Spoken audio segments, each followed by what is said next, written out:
Hello everyone. In this video, we will see what is solar cell, what are the principles associated with solar cell and how it works, working condition and how it is made and what are the applications of solar cell. I think all of you have seen the solar panel which is at the top of your house. It is kept slightly slanting position and you gain electricity from it. I think most of you have solar heater and solar backup which is made for the purpose of producing electricity when you do not have the normal electricity at home. Now how it works? Most of the time you must have wondered how these solar cells work. Remember that whatever that panel you see at the home or maybe in some college you must have seen, that panel is not a single photovoltaic cell. I think each panel consists around more than 60 photovoltaic cell. Each photovoltaic cell gives hardly 0.5 volts. So that panel consists of several photovoltaic cells connected in series, then again in parallel to give large amount of electricity which is sufficient for running electrical appliances. Now coming to the discussion, what is this photovoltaic cell, how it works? See, for this to understand for the understanding of photovoltaic cell, you must have the prior knowledge of p-n junction. I think all of you know what is p-n junction. P-n junction is basically a junction formed by p-type semiconductor and n-type semiconductor. When you connect p and n-type semiconductor, junction is formed at the interface of these two. And this junction, you know, it is called depletion region. It creates a depletion region. I think you know p-type semiconductor and n-type semiconductor, the difference between that. In n-type semiconductors, electrons are the charge carriers, and in p-type semiconductors, holes are the charge carriers. When you make an interface, at the interface, electrons will go towards p-type and holes will go towards n-type, and there is a separate region which is set up at the interface, that is called depletion region, and there will be a slight negative charge on p-type now and positive charge on n-type. Okay, now what is that depletion region? If you see it carefully, see it is totally neutralized. You have positive charge almost equal and negative charge, both are almost equal and it is almost neutralized, right? And another side you have negative charge, another side you have positive charges excess or holes. So at the center you have depletion region which is almost neutral. So if you see the entire system now, that p-n junction system, once the depletion layer is formed, it is almost neutral, right? Now you know the application of diode, how diode works, what is forward biased, what is reverse biased, and how LEDs are made to give different kinds of LEDs, different LEDs with different colors. So I think you can go through some of the materials to understand that knowledge or to gain that knowledge. But coming to solar cell now, how this p-n junction is useful for making a photovoltaic cell or solar cell. Photovoltaic cell is nothing but a solar cell, and the definition, if you want, it is just, it is a cell wherein the solar energy is converted to electrical energy. That is the definition of photovoltaic cell. So now coming to the principle of photovoltaic cell, how exactly it works using this p-n junction. Now this solar panel what you have, that is nothing but the collection of large number of photovoltaic cell. Now each photovoltaic cell, how it works, you have upper layer, that is n type, and then you have depletion region, and then below one is p type. So the sunlight which falls on n type will reach the depletion layer, and that depletion region will be disturbed. It is disrupted. How it happens? Once the solar energy or the photons, okay, nothing but sunlight, When it reaches that depletion region, it will separate that holes and electrons. Okay, you have now the set of combination of holes and electrons, electron hole pair. Now that pair is disrupted and electrons and holes are now separated. Now what happens? Electrons and holes will be moving to the N and P part, correct, respectively, and there will be excess of electrons and holes generated. These excess of electrons, if they are made to pass through some external circuit, okay, just imagine now there are excess of electrons and holes. These excess of electrons, now if they are made to pass through the external circuit, and if you connect some electrical instrument, it may be bulb, which you can see here. Now these electrons, when they flow in ordered manner, will generate electricity, right. Now this bulb will glow. This is how solar cell works. In a simple way, it is a disruption of that electron hole pair, the formation of more and more electrons, free electrons. Those free electrons will pass through the external circuit if connected, okay. Then if you put the instrument, electrical instrument, that will start functioning. So this is a very simple way of understanding how solar cell works, okay. Now how this will continue for a longer time, how this will recycle.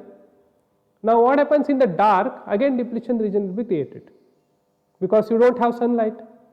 Now depletion region has to be recreated.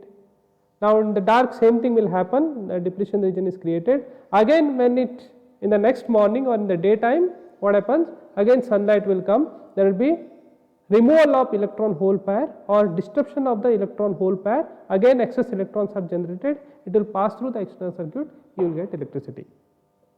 So this is, let me tell you, it is a wonderful invention. If you go back to the history, you can see when this is invented, how this is invented. So all this you can see in the history. So of course it is a wonderful invention and it is recyclable and it can last for a very long time, like because sun energy is there in tremendous amount, especially in India and in most of the parts of Karnataka again, and cheaply available, and once it is installed at your home, it will continue for 25 to 30 years it lasts. It might go bad because of some erosion, otherwise it can last for very longer time. So for better understanding, you can watch this small video with it's an animated video, so it will give us more knowledge about solar cells or photovoltaic cells. In the last 2 decades, the contribution of solar energy to the world's total energy supply has grown significantly. This video will show how solar cell or photovoltaic cell produce electricity. Energy from the sun is the most abundant and absolutely freely available energy on planet Earth. In order to utilize this energy, we need help from the second most abundant element on Earth, sand. The sand has to be converted to 99.999% pure silicon crystals to use in solar cells. To achieve this, the sand has to go through a complex purification process as shown. The raw silicon gets converted into a gaseous silicon compound form. This is then mixed with hydrogen to get highly purified polycrystalline silicon. These silicon ingots are reshaped and converted into very thin slices called silicon wafers. The silicon wafer is the heart of a photovoltaic cell. When we analyze the structure of the silicon atoms, you can see they are bonded together. When you are bonded with someone, you lose your freedom. Similarly, the electrons in the silicon structure also have no freedom of movement. To make the study easier, let's consider a 2D structure of the silicon crystals. Assume that phosphorus atoms with 5 valence electrons are injected into it. Here, 1 electron is free to move. In this structure, when the electrons get sufficient energy, they will move freely. Let's try to make a highly simplified solar cell only using this type of material. When light strikes them, the electrons will gain photon energy and will be free to move. However, this movement of the electrons is random. It does not result in any current through the load. To make the electron flow unidirectional, a driving force is needed. An easy and practical way to produce the driving force is a p-n junction. Let's see how a p-n junction produces the driving force. Similar to n-type doping, if you inject boron with 3 valence electrons into pure silicon, there will be 1 hole for each atom. This is called p-type doping. If these two kinds of doped materials join together, some electrons from the n side will migrate to the p region and fill the holes available there. This way, a depletion region is formed, where there are no free electrons and holes. Due to the electron migration, the n-side boundary becomes slightly positively charged, and the p side becomes negatively charged. An electric field will definitely be formed between these charges. This electric field produces the necessary driving force. Let's see it in detail. When the light strikes the p-n junction, something very interesting happens. Light strikes the N region of the PV cell, and it penetrates and reaches up to the depletion region. This photon energy is sufficient to generate electron-hole pairs in the depletion region. The electric field in the depletion region drives the electrons and holes out of the depletion region. Here we observe that the concentration of electrons in the N region and holes in the P region becomes so high that a potential difference will develop between them. As soon as we connect any load between these regions, electrons will start flowing through the load. The electrons will recombine with the holes in the P region after completing their path. In this way, a solar cell continuously gives direct current. In a practical solar cell, you can see that the top N layer is very thin and heavily doped, whereas the P layer is thick and lightly doped. This is to increase the performance of the cell. Just observe the depletion region formation here. You should note that the thickness of the depletion region is much higher here compared to the previous case. This means that, due to the light striking, the electron-hole pairs are generated in a wider area compared to the previous case.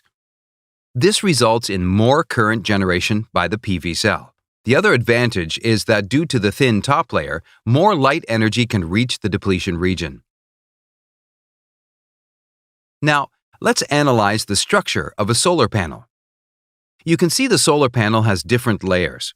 One of them is a layer of cells. You will be amazed to see how these PV cells are interconnected. After passing through the fingers, the electrons get collected in bus bars.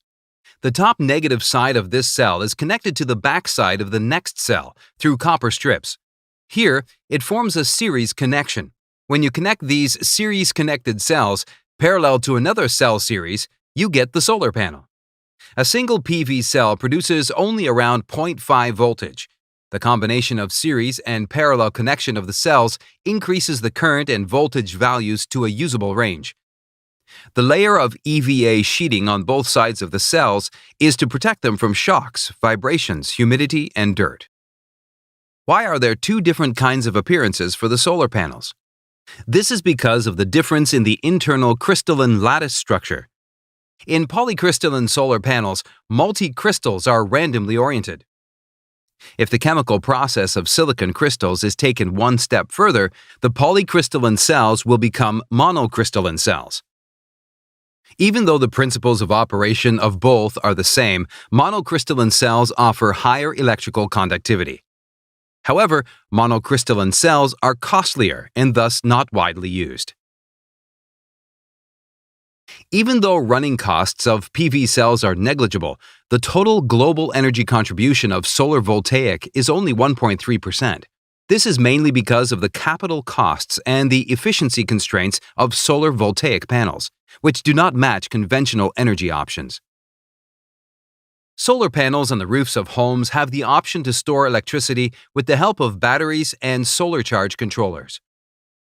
However, in the case of a solar power plant, the massive amount of storage required is not possible. So, generally, they are connected to the electrical grid system in the same way that other conventional power plant outputs are connected.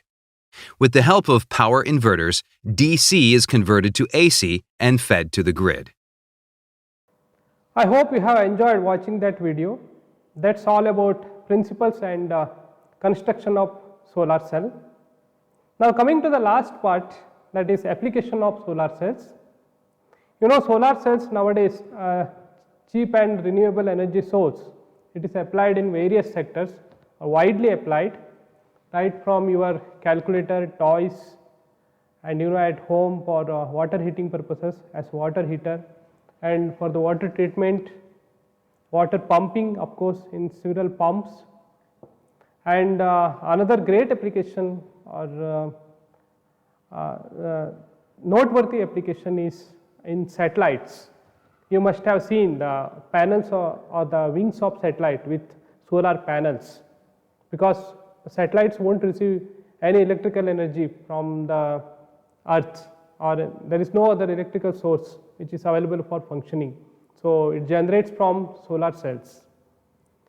I hope you have understood the basic principles and working principles. That's all about solar cell. You please watch some more videos, animated videos available on YouTube for better understanding, and please go through some of these reference materials, study materials. Hope you will understand better. Thank you for watching.